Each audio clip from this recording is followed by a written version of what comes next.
द्या सकडा विनंती करते उठा पांडुरंगाचा दर्शन द्या सकडा झाला हृदया सरली निद्रेची वेळा संत साधू मुनी अवघे झाले सी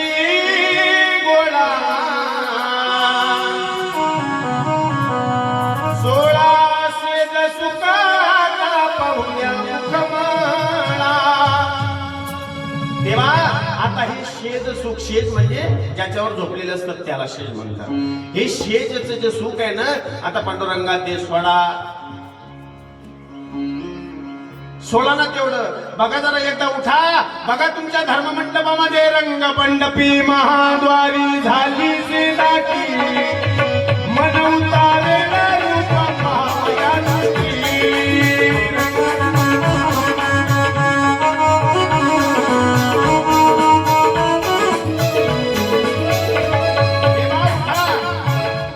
पांडुरंगा उठा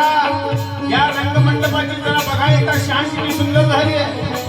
सर्व संत साधू मुनी सर्व या ठिकाणी गोळा झालेले गरुड आहे हनुमंत आहे स्वर्गातले सुरवर आहे हे सर्व तुमची वाट बघताय देवा असं करता करता करता करता करता करता करता करता करता 4 महिने ढकलल्या गेले पण देव उठले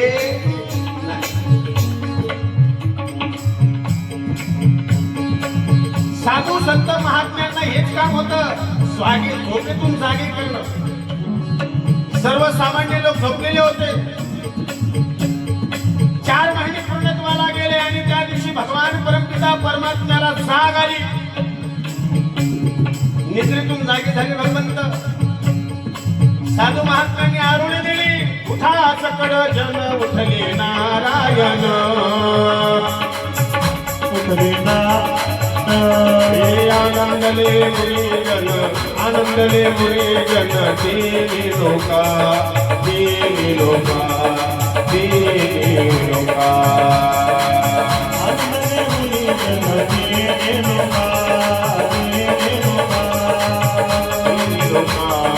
देवी लोका सर्वांना आनंद झाला भगवान परमात्मा उठले हा निरोप त्या ठिकाणी संत साधू महात्म्यांनी या सर्वसामान्य जनतेला दिला सर्वसामान्य जनतेला कळत नव्हतं महाराज काय केलं पाहिजे सर्वसामान्य जनतेला त्या ठिकाणी साधूने उपदेश केला आणि अशा वेळेला सर्वांना सांगितलं तुम्ही ज्या संसारामध्ये वास करताय ना त्या संसारामध्ये न कळत होणारे पाप तुमच्या हातून जे घडत असतील पतीची सेवा करताना एखादं पाप घडत असेल जनसेवा साधू सेवा महात्म्यांची सेवा करत असताना एखादं पाप घडत असेल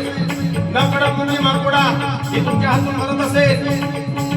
चूल पेटवत असताना त्यामध्ये अनेक जीवांचा बळी जात असेल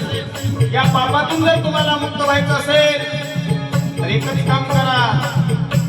ज्यांनी चातुर्मास या ठिकाणी घालवला साधू संत महात्म्यांच्या विनंत्या आणि श्रवण विधी केला त्या परमात्म्याचं एकदा सकाळी सकाळी मुख बघा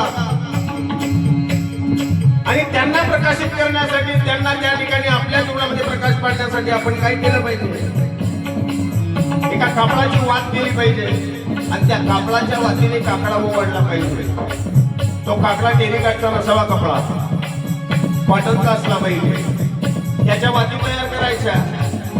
दिवा पेटवायचा आणि त्याने काकडा ओवाळायचा देवाला भगवंताला ओवाळायचा ओवाळूवाऱ्याच्या कुरवंडा येते चंद्रभागेमध्ये सोडून या देते दिंड्या पताका वैष्णवनाथ नदी पंढरीचा महिमा वर्णावा जय देव जय देव जय पांडुरंगा रुक्माई वल्लभ राहीच्या वल्लभ जय देव भगवंत पावतात महाराज आणि काय होते महाराज कोटी ब्रह्महत्या मुख पाहता जाते हे काकडा आरतीचं महत्व आहे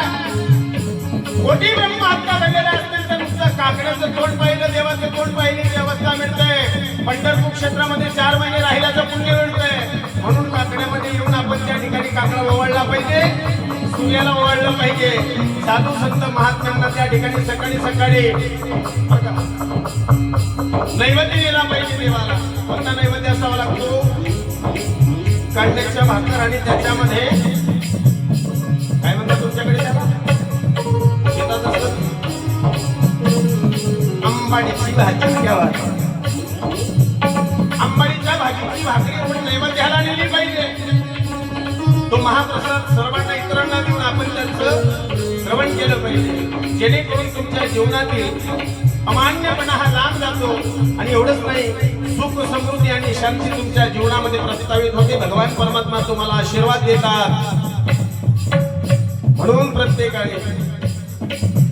काकड्याचं महत्व जाणलं पाहिजे बरं का. ही संधी भगवंतांनी तुम्हाला आपल्याला दिली, म्हणून संधीचं सोनं करून घ्या. 7 दिवस आपल्या गावामध्ये सप्ताहाचं नियोजन असतं आणि त्या नियोजनामध्ये तुम्ही मायबाप म्हणसाल की महाराज दिवसभर आम्ही 2 वेळामध्ये कथा श्रवण करून संध्याकाळी पुन्हा हरिपाठ, रात्री हरिकीर्तन, पुन्हा सकाळी आम्हाला जमत नाही, आम्ही दिवसभर कामात असतो, मग्न असतो,